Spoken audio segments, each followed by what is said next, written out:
राज्य को और बड़ा कर दो। उससे पहले एक संत महात्मा थे, उन्होंने एक कौड़ी मिली थी। पहले जमाने में कौड़ी थे, जानते हैं ना, छोटा छोटा रहता है कौड़ी।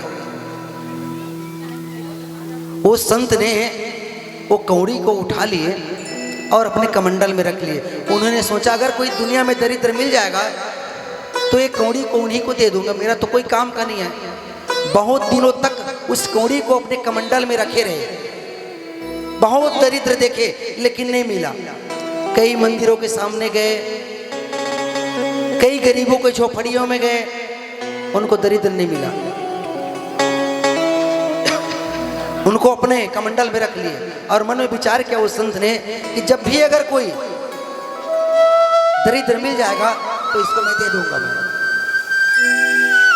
आखिर में वो संत के सामने वो समय आ ही गया। बोले कौन सा? वो राजा अपने सैनिकों को बोल रहे थे कि चलो जल्दी चलो, दूसरे राज्य को लूट करके लाओ और मेरे राज्य को बढ़ाओ। जो भी रास्ते में आएगा रोकेगा तुम लोग को उसको काट डालना, मार डालना, बाकी मैं हूं। अनेक रथ सजवाए, घोड़े सजवाए, हाथी सजवाए और आज अपने राज्य से दूसरे राज्य के ऊपर चढ़ाई करने के लिए जा रहे हैं। जो भी रास्ते में आते हैं उसको यही बोलते कि रास्ते से हट जाओ, भाग जाओ, कट जाओगे, मर जाओगे, रास्ता छोड़ दो, मैं अपने राज्य को बढ़ाने के लिए दूसरे राज्य को लेने के लिए जा रहा हूं। मैं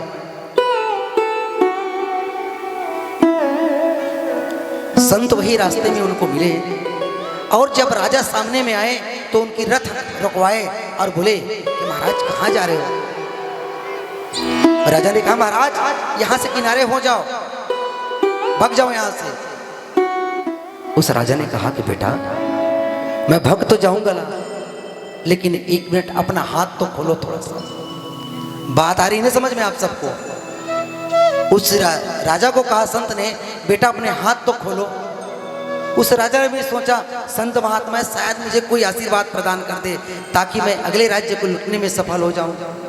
और जैसे ही उस राजा ने अपने हाथ खोले और उस महात्मा ने अपने कमंडल से उस कौड़ी को निकाले और उसके हाथ में दे दिए और बोले कि मैंने दरिद्र तो बहुत देखे हैं लेकिन दुनिया में तुम जैसे दरिद्र नहीं देखे। उस कौड़ी को ले लिए। कहने का तात्पर्य है मेरे भाई बहन, जो इतना होते हुए भी असंतोष है, असंतुष्ट है, सबसे बड़ा दरिद्र वही है। दरिद्र अस्तु असंतुष्टो, सब कुछ होते हुए भी जो असंतुष्ट है वही दरिद्र है। महाराज सुदामा के पास वाकई में इतने गरीब थे कि उनके पास खाने के लिए लाले पड़ते थे। उनके जीवन में ऐसा कोई दिन ना था जिस दिन वो भरपेट भोजन किए हो रहे होंगे।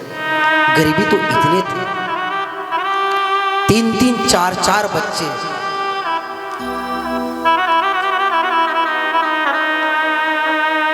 बच्चे तड़पते भूखते। उनकी पत्नी का नाम सुशीला। रोते बिलखते कई दिन तक बच्चे सो जाते भूखे। एक दिन की बात नहीं, कई दिन तक पूरे दिन भर तड़पते भूख में। उनको सांत्वना दिलाते सुशीला की बेटा बस आते ही होंगे तुम्हारे पिताजी, भिक्षा के लिए गए हैं, आज जो कुछ भी दान में मिलेगा आज भरपूर भोजन कराऊंगी मैं तुम्हें, लेकिन शांत रहो। बस अपने पिताजी का इंतजार करते करते करते करते करते सो जाते। गरीब तो इतना थे, इतना ही नहीं, रहने को उनको अच्छे से मकान भी नहीं थे। जब बारिश के दिनों आते थे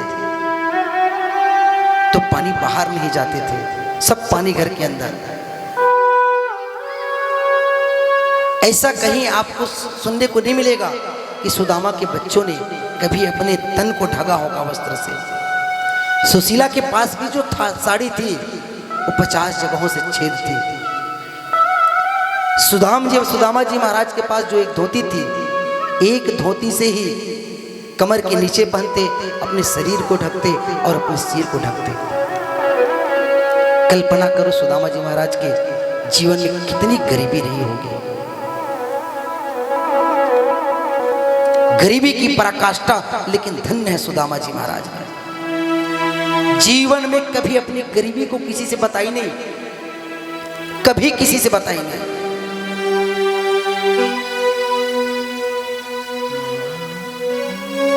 सुबह जब उनके बच्चे जगते और सुदामा से कहते कि माँ, तुम तो बोल रही थी कि पिताजी दान से सब कुछ सामग्री लेकर के आएंगे, कहाँ है वो दान की सामग्री?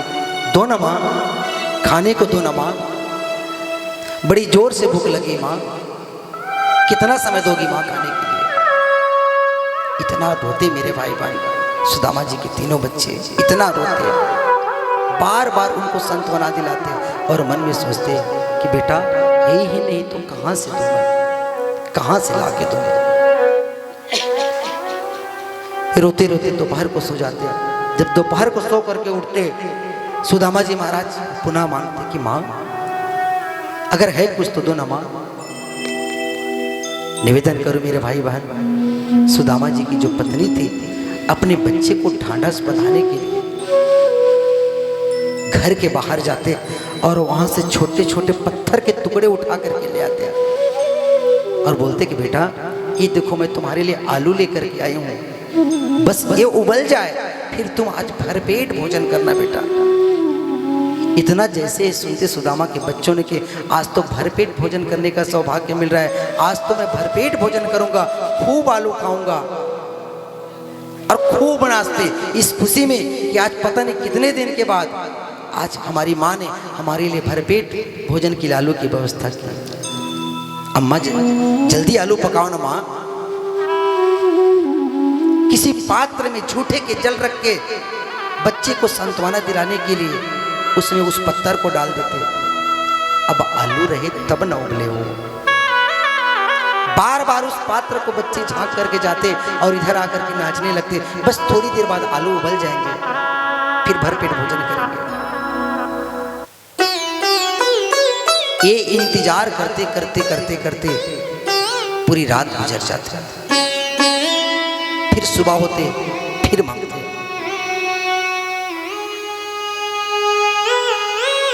अब तो सुदामा जी की पत्नी सुशीला से रहा नहीं। एक दिन सुदामा जी से कहा कि महाराज अगर इसी तरह हमारा जीवन बीतता रहेगा तो बच्चे भूख में मर जाएंगे, तड़प जाएंगे, कुछ उपाय करो। देखिए भगवान अपने भक्त की कैसे परीक्षा लेते हैं।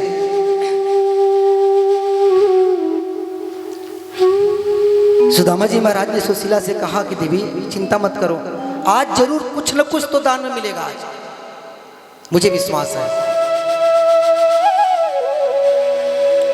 और मिला तो दान में मिला सुदामा जी को, और जब दान लेकर के आए तब तो सुशीला बहुत खुश, बच्चे बहुत खुश, सब खुशी में नाचने लगे कि आज भरपेट हमको भोजन करने को मिलेगा आज। लेकिन भगवान परीक्षा कैसे लेते हैं, ठीक उसी बीच एक भिखारी आ गया उनके घर में। सुदामा जी कहते हैं जो कुछ दान में मिला है आज इनको दे दो, और सब कुछ भिखारी को दे दिया।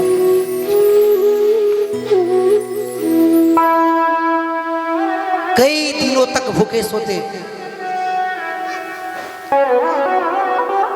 कई दिन तो ऐसे कि कुछ भी नसीब नहीं होता।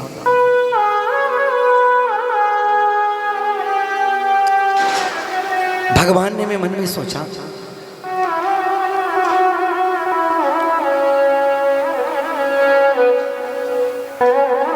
मन में विचार किया, मैं सुदामा को अच्छी तरीका से जानता हूं। मैं जब तक कि मैं सुदामा को न बुलाऊं द्वारिका, तब तक तो ये द्वारिका आएंगे नहीं, क्योंकि बचपन से ही सुदामा के साथ पाठशाला में मित्रता थी उनकी। एक दूसरे के स्वभाव से सुदामा जी महाराज और भगवान कृष्ण दोनों परिचित थे। कौन कैसा है सब जानते थे।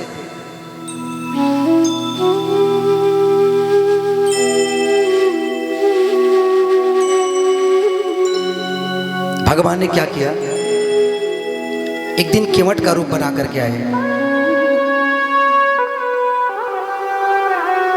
सुदामा जी के यहाँ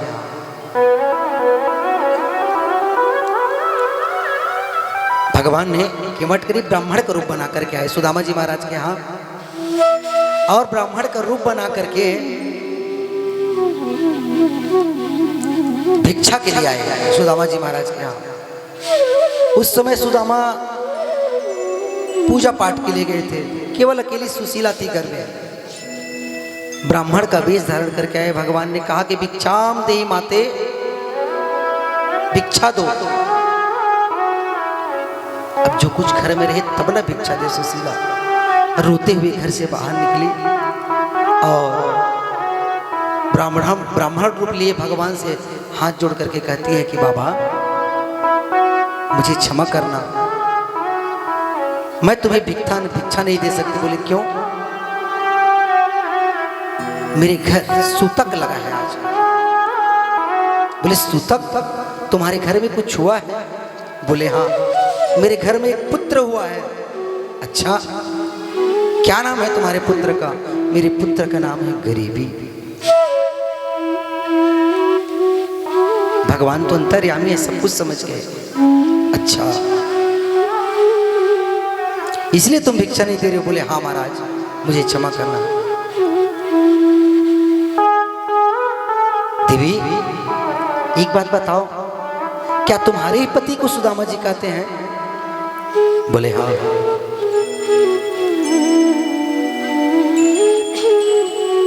क्या उनसे कभी पूछे हो कि द्वारिकाधीश उनके मित्र है? बोले महाराज, ये बात तो मैंने कभी नहीं पूछी उनसे। एक काम करना देवी, आज मुझे भिक्षा मत दो, मुझे भिक्षा में एक वचन दे दो। बोले कौन सा?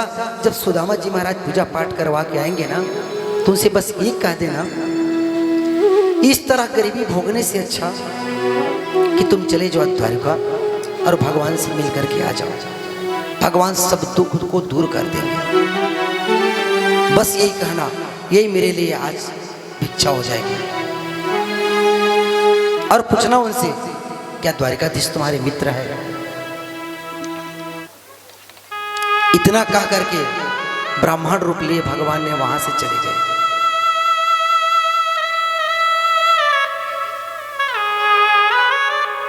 और जब सुदामा जी महाराज घर को आए, जो कुछ भी मिला था भिक्षा से, उनको भोजन प्रसाद इस पूरे परिवार के साथ बैठ करके खाए। और सुदामा जी महाराज से सुशीला पूछती है कि महाराज एक बात कहूं,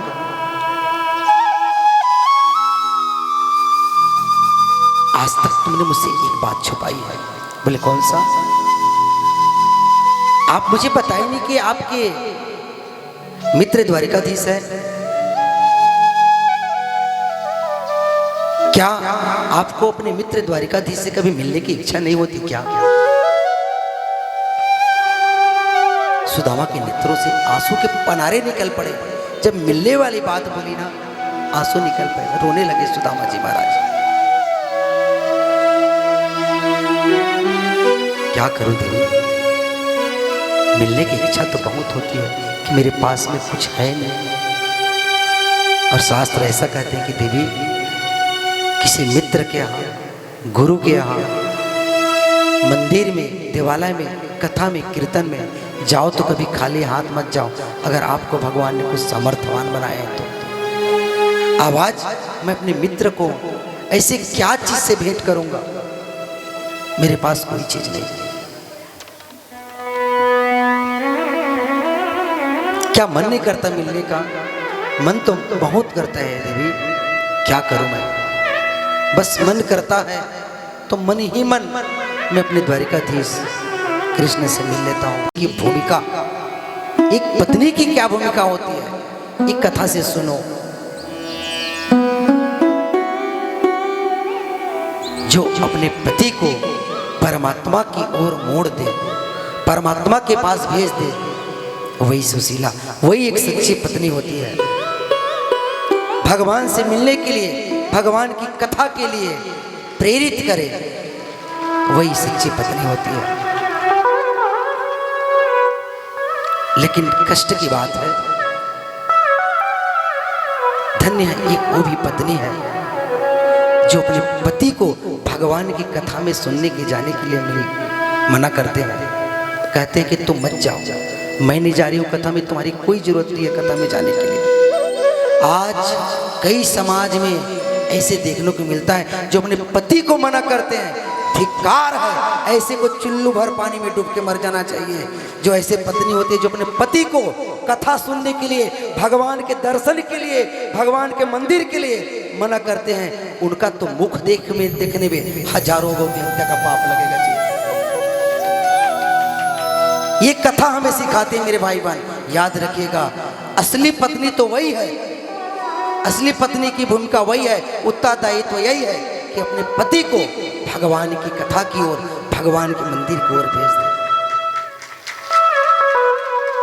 आज सुशीला कह रही है कि महाराज आप जाओ द्वारिका, अपने मित्र से मिल करके आ जाओ। अगर वो कृपा करेंगे तो हमारे ऊपर तो कृपा की बरसात हो जाएगी। और मैं निश्चित कहती हूँ कि जरूर द्वारिकाधीश दयालु है, कृपालु है, वो अवश्य कृपा करेंगे। वो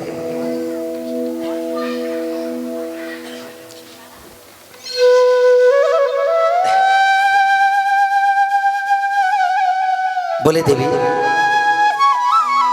तुम्हारी भावना को मैं प्रणाम करूं मैं, लेकिन मेरे पास तो ऐसी कोई चीज नहीं है जो लेके मैं अपने मित्र के पास जाऊं। याद रखना मेरे भाई बहन, आज के बाद ये बात याद रख लो, अगर सच में आपको भगवान ने कुछ दिया है तो 3 जगह कभी खाली हाथ मत जाना। अगर है तो कभी गुरु के यहाँ जाओ तो खाली हाथ मत जाना। आपके पास कुछ नहीं है तो एक तुलसी दल ले जाओ, एक पुष्प ले जाओ, लेकिन खाली हाथ मत जाना। अपने गुरु के यहाँ, अपने मित्र के यहाँ कभी जाओ तो कभी भी खाली हाथ मत जाना। और भगवान के मंदिर, कीर्तन, कथा में कभी जाओ तो बिल्कुल खाली हाथ मत जाना। सुशीला कहती है कि महाराज आप चिंता न करो, मैं कुछ न कुछ व्यवस्था करती हूँ। और सुशीला पड़ोस के 4 घरों में गई। देखिए, चाहती तो सुशीला की इतनी कदर थी मोहल्ले में कि वो बोरा बोरा धान चावल ला सकते थे, लेकिन मांगने की आदत नहीं है। एक बात और निवेदन कर दूं क्या, ध्यान में रखिएगा, भविष्य में आप सब लोग का बहुत काम आएगा। कौन सा? जिसकी मांगने की आदत न हो और संग्रह की वृत्ति न हो, याद रखना उसके घर भगवान दौड़े दौड़े आते हैं। कौन कौन सा? ताली भी बजाते, थोड़ा मजे से बजाओ ना।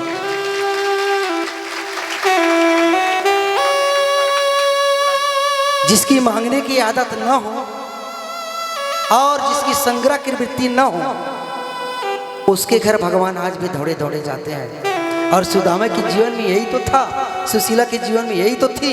और क्या थी? चाहती तो बोरी बोरी चावल अपने घर में ला करके इकट्ठा कर देती, लेकिन नहीं, जब वो गई मांगने के लिए तो सिर्फ 4 घरों में।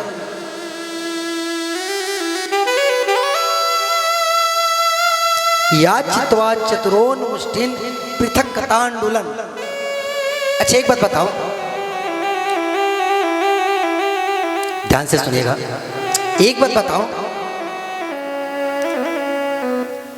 सुशीला एक ही घर से क्या 4 मुट्ठी चावल नहीं ला सकती थी? क्या ला सकती थी ना?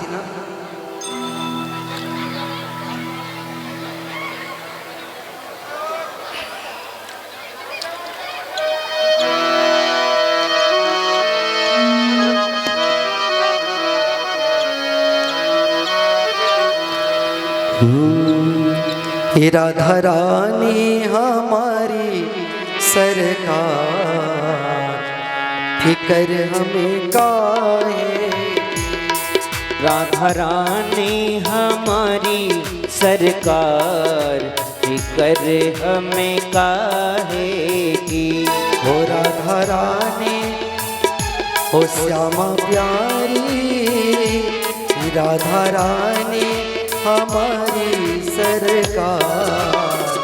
फिक्र हमें काहे की। राधा रानी हमारी सरकार, गाइए सब लोग दोनों हाथ उठा के। हमें काहे की, फिक्र हमें काहे की, फिक्र हमें काहे की, फिक्र हमें काहे की, फिक्र हमें काहे। एक बात बोलूं क्या? बोल दो। मैं फिर एक बार बोल रहा हूं, मैं आप सबों के बीच में केवल 2 घंटे और रहूंगा यहाँ, और सिर्फ आज ही परेशान करूंगा। कल से हम परेशान करने के लिए नहीं आऊंगा। इसलिए दोनों हाथ उठा के मीठे मीठे ताली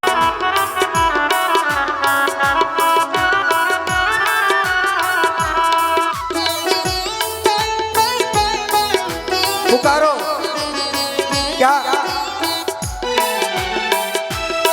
हित अधम उदाहरण देह धरे, हित अधम उदाहरण देह धरे, हित अधम उदाहरण देह धरे, हित अधम उदाहरण देह धरे, बिन कारण दीनन नेह करे, बिन कारण दीनन नेह करे।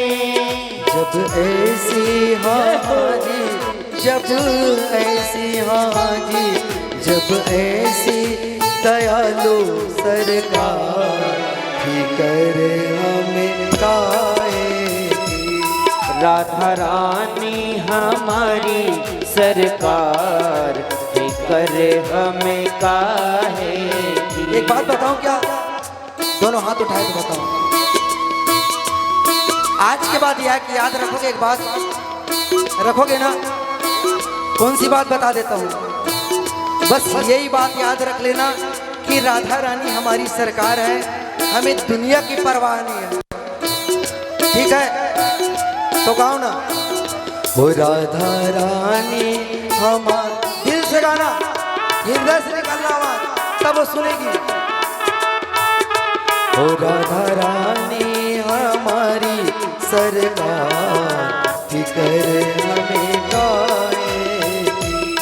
राधा रानी हमारी सरकार, फिक्र हमें काहे की। ठाकुर जी ने क्या सुंदर व्यवस्था की आप लोग के लिए। भोजन और भजन दोनों एक साथ चल रहे हैं, चाय भी चल रहा है इधर और भजन भी चल रहा है। आप लोग से सौभाग्यशाली कौन है? धन्य है इस ग्राम के लिए, जोरदार ताली बजाओ। हरि बोल।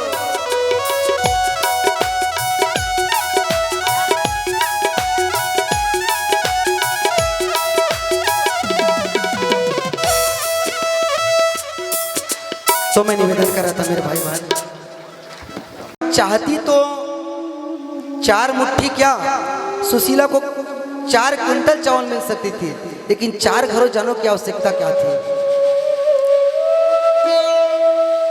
अब यहाँ ध्यान देने वाली बात है, सुशीला इसलिए 4 घर को गई कि 4 घर की 4 मुट्ठी जब चावल उठाएंगे तो 4 प्रकार के होते हैं। अगर वो 4 मुट्ठी चावल को मैं एक में मिलाऊंगी और एक पोटली बनाऊंगी, अगर द्वारिकाधीश देखेंगे तो समझ जाएंगे हमारे जीवन में कितनी गरीबी है कि साबुत एक घर में चावल भी नहीं है। ये भाव लेकर के सुशीला 4 घर गई और लेकर के आई। गरीबी तो इतना था मेरे भाई बहन, उनके घर में पोटली बनाने के लिए एक छोटा साबुत वस्त्र भी नहीं थे, तो अपने साड़ू की ही पल्लू को फाड़ी और उन्हीं से पोटली बनाई और सुदामा जी को दिए और कहा कि लो जो तुम्हारे मित्र के लिए भेंट ले जाओ। सुदामा जी कहते हैं, देवी तुम जानती नहीं, वो बहुत नटखट है। वो तो जाते ही पहले ये पूछेंगे कि मित्र इतने दिन बाद मिले हैं, तुम्हारा विवाह हुआ कि नहीं हुआ। और मैं झूठ तो बोलूंगा ना, सच सच बताऊंगा मैं। वो जरूर ये पूछेंगे वो कि विवाह हो गया तो हमारी भाभी ने क्या भेजे हैं। क्या गजब की बात कही सुशीला, सुनेंगे। बस मेरे तरफ से यही संदेश दे देना उनको, अगर पूछेंगे तो, कि एक माह दोई पाख में दो एकादशी हो, और मेरे घर गोपाल जी नित्य एकादशी हो। बस कन्हैया, और कुछ कहने की जरूरत नहीं है। कन्हैया से जाकर के कहना कि कन्हैया, सबके घर में तो एक माह के 2 पाक में 2 एकादशी होते हैं, लेकिन मेरे घर तो प्रतिदिन एकादशी, द्वादशी का मुख देखने को नहीं मिलता। बस रोते रोते ये पोटली दी सुदामा जी महाराज को और कहा कि जाओ।